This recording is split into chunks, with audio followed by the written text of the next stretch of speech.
Welcome to Your Family's Health, the program that focuses on healthcare issues with unique and different modalities for taking charge of your health today. Experts talk weekly with our continuing roster of guests from around the country and right here in Nassau County to keep you up to date on the latest health issues and trends. Take care of your mind, body, and soul. Spend the next half hour with the voice of Nassau Community College, 90.3 WHPC, and get on the journey to better health. Hello and welcome to Your Family's Health. My name is Dr. Jeanine Cook-Garard from the nursing department here at Nassau Community College, and today we're talking about how our local Long Island hospitals responded to the corona pandemic and how they are preparing for possible second wave in the future. Our guest today is Dr. Adhi Sharma, Chief Medical Officer at Mount Sinai South Nassau Hospital, located in Oceanside. Dr. Sharma, welcome to Your Family's Health on the voice of Nassau Community College, 90.3 WHPC. Welcome. Thank you, Jeanine. So I just want to start out with, first of all, tell me how you're doing and how did the corona virus affect you personally? Well, for all healthcare providers, it was a very busy time, very hectic time, and a time filled with a lot of unfortunate outcomes. So we as a group, I would say, myself included, we're exhausted, but we feel comfortable that we did rise to the cause and the occasion, and we are ready for what lies ahead. And tell me how Mount Sinai South Nassau handled this pandemic at its peak, and how many coronavirus patients did you have in your one hospital, your institution? Yeah. So at the beginning, all hospitals were asked by the state to come up with surge plans, and this way it was all coordinated with the State Department of Health and the governor's office. We at Mount Sinai South Nassau, we created a surge plan that would allow us, we normally have between 340 to 360 patients in our hospital on a given day. A little lower in certain times of the year, a little higher in other times of the year, but that's about where we sit. We did create a surge plan that would allow us to take care of 550 patients if the need arose. A significant increase over what we would normally take care of. And remember that we had to use the existing staff that we had, so that's the other challenge. We created a plan. We strategized about how we would handle that. We had to get certain supplies in. We did all of that. Some of that we got ahead of time, some of that we got just in time, and we worked with our partners at the Mount Sinai Health System to help us get a lot of the equipment. At our peak, which was April 13th was our peak, we had over 500 patients in the hospital, over 400 of them were COVID positive, and we had almost 100 patients on ventilators, and wow, it was quite dramatic for everyone to care for all of these patients with the staff that we had. So we were able to be fortunate to get help from outside. We had doctors come from as far as Arizona to help out in New York. We had nurses come. We had respiratory therapists and anesthesiologists. We had a lot of help, but the vast majority of the care was provided. I would say 95% of the staff were our own staff. So we really did have to rise to the occasion. So I want to say that I applaud all of the frontline workers, the doctors, the nurses, and all the entire health team just handling this pandemic. I'm sure very, very catastrophic for you as well as the hospitals and those that are serving our patients. Where are we now with the COVID patients? How many currently in the hospital? Yeah, much less. I would say maybe around 50 at this time. 50. Okay. Yes. So at one time we were over 80% of our population of patients with COVID. It's now well below 25%. So the nice thing is we're seeing a little bit of return of normal type of hospital type patients, which people were delaying their care. So we were worried that people who had COVID were getting sick, but also people who didn't have COVID were getting sicker at home because they were concerned about being exposed, and they were delaying their care, putting their health on hold. The hospital is much better situated today than, let's say, April 13th. So how did your hospital handle patients who came in symptomatic, having a temperature, being febrile? Were they automatically tested for the coronavirus? What was the protocol? So a great question. The protocols were very specific. In the beginning, when we didn't have everyone coming in with COVID, we would triage out front, outside the hospital, and anyone with respiratory symptoms was taken into a special area to prevent the exposure to other patients from COVID. And then we would test them if we felt they would require an inpatient hospital stay. If their situation was such that they could be safely monitored at home, we didn't test everybody. And part of the challenges in the very beginning, especially in late February, early March, when this was actually starting and we were unaware, was we really didn't have good testing. At that time, even in the U.S., the only testing that was available largely was the CDC. So the turnaround time was 7 days, and it was very hard for them to approve you getting a test for a patient. So you had to get approval, and you had to approval from your own state Department of Health. So it was very challenging. Luckily, again, through our partnership with Mount Sinai, they were really at the forefront on this, developing testing very early on. And by the mid-March, we were able to switch over to Sinai testing. In between, we were using one of the outside labs. They were in North Carolina, so again, travel time, et cetera, resulted in delays. They did move to New Jersey. That helped a little bit, but it would take days to get a result back. So you could see that it was not very helpful in the beginning. By the time we were able to get the Mount Sinai testing up, we would send a courier multiple times a day into Manhattan. We got our results same day. It was so much better for us to manage our patients. So tell me, doctor, what does that look like when you have patients coming in asymptomatic, having some respiratory issue, and you're taking that population to a specific part or wing of the hospital automatically because of their symptoms? How about those people who are asymptomatic, who have no symptoms and are positive COVID? How did you handle that? Right, so we wouldn't have known that in the beginning. There was no way to know if somebody was asymptomatic and positive. There was no good testing. Later on, we did develop the better testing, but we were only testing patients who were going to be admitted. If a patient came in, and let's say they came to the emergency department, they were symptomatic, and we felt that they were in decent shape and could go home, we would call them the next day, the following day. We had follow-up calls to make sure they were doing okay. And if we felt that they needed to come back, we would call them and say, come back to the hospital, you're not doing well. If you were asymptomatic, you really didn't come to the hospital. So we didn't get to see those patients so much. But they were in the community, and unfortunately, that was spreading the disease. Well, when I say asymptomatic, I'm talking about those patients who may have come to your facility, your hospital, having a different, outside of a respiratory presentation, having a different admitting diagnosis, but also having coronavirus. Okay, great question. So in the beginning, we really didn't know about those patients, and we didn't have a good mechanism to capture them. So what we did after, I would say probably by the middle of March, everyone wore a mask. So if they were asymptomatic and they came in for, let's say, a twisted ankle, and they were a COVID carrier, they were wearing a mask. So that would help reduce the exposure to everyone, including our staff, our patients, and any visitors at that time. Visitation ended pretty quickly. So. Now, has the way you admit patients changed since then? I'm understanding that your peak was 400. I think 400, you said, infected with the coronavirus, and now down Correct. to 50. So Correct. has now your method in terms of admitting patients changed since the peak is now down significantly? So in terms of admitting from the ED, again, everyone wears a mask, and we do test pretty much everyone who's going to be admitted, again, for those asymptomatics.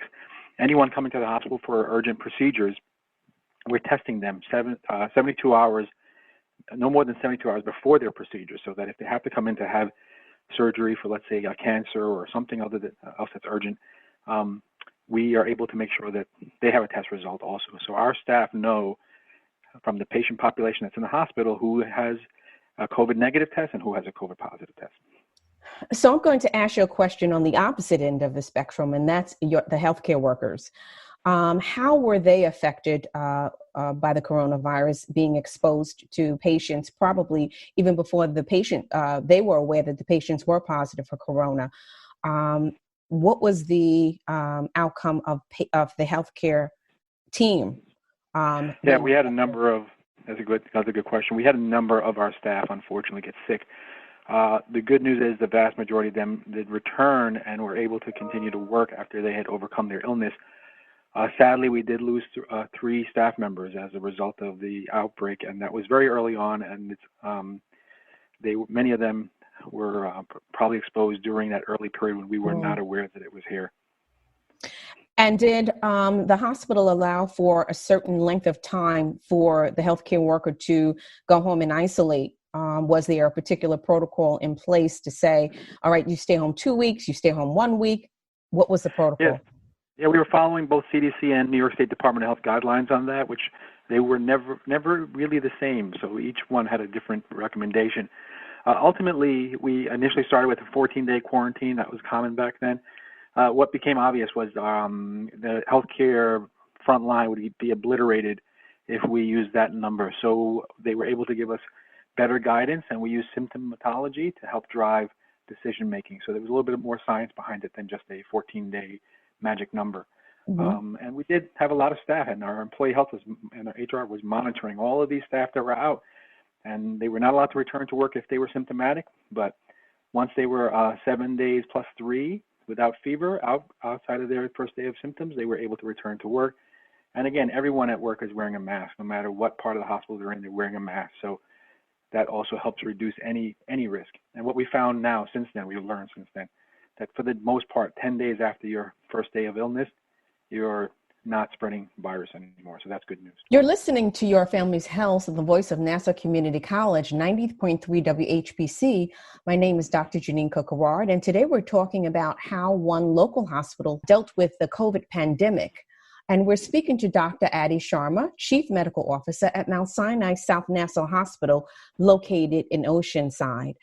So, Dr. Sharma, just tell me how the PPE, I understand that it was not available or it was not enough for the healthcare workers and or patients coming in. How did that change over time? And what are we looking like in terms of PPE availability for both patients and hospital workers? Yeah, good question, Jeanine. Before COVID, we used PPE a certain way. We had to learn how to use PPE in an extended use protocol, and that's what changed the most. So we never ran out of PPE for our staff. I don't know, I can't speak for all the hospitals, but our staff always had PPE. We always had at least 2 weeks of supply on hand, and we worked, again, very closely with the Mount Sinai Health System to help. They helped supply us with PPE whenever we had any shortages that were going to put us at less than 2 weeks of supply. But what we had to do, and this is as a healthcare as an industry, normally if I went to go see a patient on isolation, let's say pre-COVID, I would wear an N95 mask. Let's say they had tuberculosis or something, and maybe a fluid face shield. I go into the room, I take care of the patient I'm wearing a gown. And when I leave the room, I take everything off and throw it in the garbage. And that's normal operating procedure pre-COVID. Right. We were doing that in the beginning, and we found we were burning through PPE faster than we would be able to replace it. And you heard of all the PPE shortages all over the world. It wasn't just the U.S. And we had to come up with what's called extended use protocols.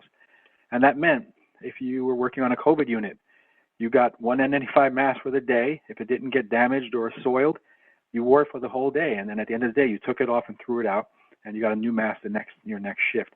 And that protocol actually worked very well. It protected the staff. It kept the supply available to keep the staff protected. And by reducing the amount of time people take on and off their PPE, we actually probably did reduce exposures, because there are times you're going to get exposed as a result of taking off the PPE improperly. If you're doing it so many times a day, there's a chance of an error. I'm wondering how that's going to change the protocol for PPE going forward, since that N95 mask was, you were able to wear it all day. I know now that now the thought is maybe we don't need to change, right?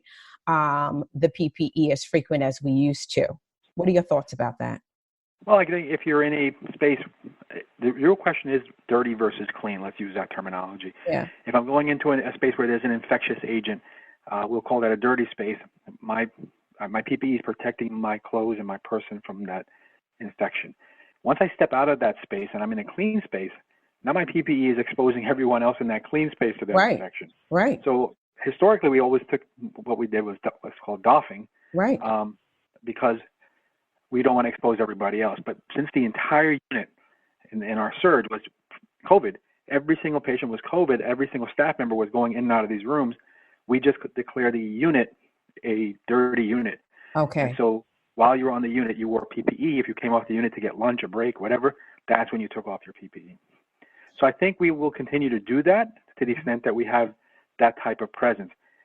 If COVID gets really low in the population and we have one or two patients here or there, we'll go back to our old isolation protocols like we did before COVID, where if there's one room with a COVID patient, you put on your PPE, you go see the patient. When you come out, you take it off.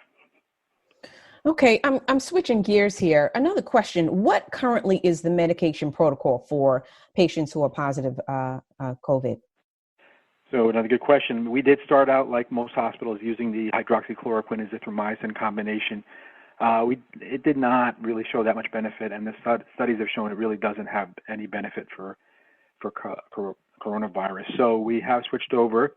The current protocol involves a number of drugs, including what are called interleukin inhibitors. So we use something called tocilizumab. That's for that inflammatory response that we see with severe COVID.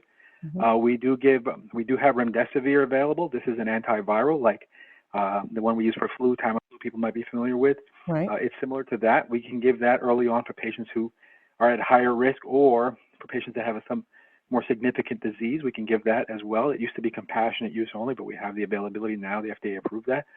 And we can also give supportive agents like vitamin C, zinc, and things like that, depending on the patient's status. So if they have some nutritional compromise, et cetera, we can bolster them with some of the supplements. And what is your thoughts about after they are on the medication regimen? How long typically do you keep them hospitalized? So that varies by the patient's severity and comorbid risk factors. Mm-hmm. We've had patients who come in and go out in 3-4 days. We've had patients the other day that discharged after 61 days. Mm. So it does vary. It depends on each person's response and also their premorbid condition, what they've had: diabetes, obesity, hypertension, asthma. All those things weigh into their response to the COVID infection, and so we try to support them through that. But most people, I would say, about 1 week they're staying in the hospital on average. Mm-hmm. It would be 7 days around there, and we're able to get them to a point where they can go back to their home and their families. What do you think is, if I would use the probability of someone who is positive coronavirus would be on a mechanical ventilator? Oh, so we treated over 1,300 patients during the crisis. We did not intubate all 1,300, so the good news is not 100%. Mm-hmm. The probability is we did intubate probably close to between a third and a quarter and a third, mm-hmm. right? So. Mm-hmm. So around that number, 25 to 33% that they were going to get intubated. Earlier on, we did have limited drug treatment. So we do have better treatments now, including plasma therapy, which the scientists at Mount Sinai figured out about doing this, and we were lucky to be part of the system. I think we were the first hospital in Long Island to do plasma therapy for COVID. And that's worked very well. So that's another treatment regimen we have available. So we've seen that since we've fine-tuned the treatment protocols, we're not intubating or putting people on the vent as nearly at the rate that we did before. Mm-hmm. So certainly positive news there, and hopefully our goal is to keep people off the ventilator. The mortality rate skyrockets when patients are on ventilators. Yeah, I was going to ask that as a follow-up question. Those that are intubated, how many are actually extubated successfully once they are intubated? Right, that is the challenge. Unfortunately, the mortality rate was probably close to 2 out of 3 on a ventilator would pass as a result of the disease. So it was very challenging to get people off a ventilator once they were intubated. Again, I think we were different than most hospitals in the beginning. We really aggressively used non-invasive ventilation techniques, such as a BiPAP mask. Some listeners may use at home for snoring or other reasons, apnea. And we used a lot of those techniques, high flow nasal cannula, a lot of those techniques to try to stave off intubation as long as possible. Mm-hmm. So we did try to intubate as few patients as possible. And we never ran out of vents. And I think one of the reasons we never ran out of vents was, we did order more vents to be prepared, mm-hmm. but also because we had tried hard to make sure we could get patients every fighting chance before they were put on the machine. What makes this virus and more so virulent that it would require a ventilator? What about this coronavirus makes it more virulent, I would say, than the usual seasonal virus that we normally get? Right. So the science on this is not that well understood. What we're seeing, what it causes, is the virus causes a mild infection in some people, and some people it causes no symptoms. But then there's this subgroup of people that get what we see on X-ray as double pneumonia. So they come in, they're short of breath. We do a chest X-ray, and both of their lungs have evidence of pneumonia. And typically, when we treat pneumonia from the community, it's in one lobe of one lung, and it's pretty obvious that that only that portion is affected. But this virus is causing this disease in both lungs, and as a result, you're getting profound hypoxia, because now, if you have pneumonia in one lung, your other lung is still able to help support your body's needs. But when both lungs are affected, it's very challenging. And it's the virus's ability to cause this double pneumonia, coupled with this cascade of inflammatory response that the body's own immune system is overloading the body, is causing significant lung damage. So I don't know that we understand the exact science as to why this virus is capable of eliciting such a response, but that's what's different about this virus than other typical seasonal viruses. You're listening to Your Family's Health on the voice of Nassau Community College, 90.3 WHPC. My name is Dr. Jeanine Cook-Garard, and today we're talking about how one local hospital dealt with the COVID pandemic. And we're speaking to Dr. Adhi Sharma, Chief Medical Officer at Mount Sinai South Nassau Hospital, located in Oceanside. So, Dr. Sharma, I'm so glad we're talking about this very compelling topic, something that we all are dealing with now. What are some of the preventive measures that we can take so that we're not susceptible to the coronavirus? That's also a great question. So the things that government has put forward in terms of social distancing and wearing a mask in public is really helpful. Washing your hands, being mindful of the surfaces you're touching, things like that are very helpful. But there are other things we can do. And they're more basic things like good nutrition, making sure our nutritional status is where it needs to be, getting a good rest. So sleep is important. Not overworking, and not exposing ourselves unnecessarily. So to the extent that we can limit our exposure while the virus is still in the community, it's extremely helpful in reducing our chances of being infected. The challenge is finding that balance between hiding in a cave somewhere and being part of society. Yeah. Yeah. So what does it mean when we're practicing prevention, washing our hands, social distancing, and how does that look when we are seeing people going back to work, now being allowed to assume their business practices once again, slowly but surely? Do you suspect that this is we're going to have a resurge of the virus? Yes, I do think that once we open up society again, the virus is still there. We still see very low numbers. I maybe see 1 or 2 hospital admissions a day for corona, maybe on a high day 4 or 5, something like that. But that means it's still in the community. Yeah. And as long as that virus is in the community, it has the potential to jump from person to person to person. Mm-hmm. So once we open up, if we do it, let's say, in a slow phased manner, we should be able to, with social isolation, social distancing techniques in place, and mask and good hygiene, we should be able to lower the infection rate. So even if we get a second surge, if we're smart and wise about it and use some common sense and good judgment, we should be able to keep that second surge from getting anywhere close to where that first wave was like. Tell me, what are your thoughts about the prevalence of coronavirus amongst the minorities, particularly African Americans and Hispanic communities? Why do you think this is occurring? So that's a great question. We did see a disproportionate amount of, in our neighborhood, Hispanics or Latin Americans who had coronavirus infections. I think there's a couple of things going on. It depends on your neighborhood. First, there are certain cultures that have multi-generational homes where that is common. Like in Italy, they had a big problem with that with corona. So you have grandparents, their children, and the children's children in the same household. And while it's great, normally 9 times out of 10 with this type of virus, it likes to infect families, and so that became problematic. And I think that's one of the reasons. Certainly, there are socioeconomic reasons, and included in that are number of occupants within a household and the size of the household. So ability to space. So let's say I'm not feeling well. If I can self-isolate even within my own home, I can prevent my family members from getting sick. If there's impossible for me to have my own space, my own bathroom, then there's no way to really expect that no one else will get sick. So there's multifactorial. A lot of essential workers did come from those demographic groups. So they were continually exposed while other people might have been able to work from home, or some of them unfortunately were furloughed. They were still working. So you would see them constantly exposed through their work environment. So I think it's multifactorial, and I don't think the virus itself picks out any specific group, but there were certain groups that definitely were affected more.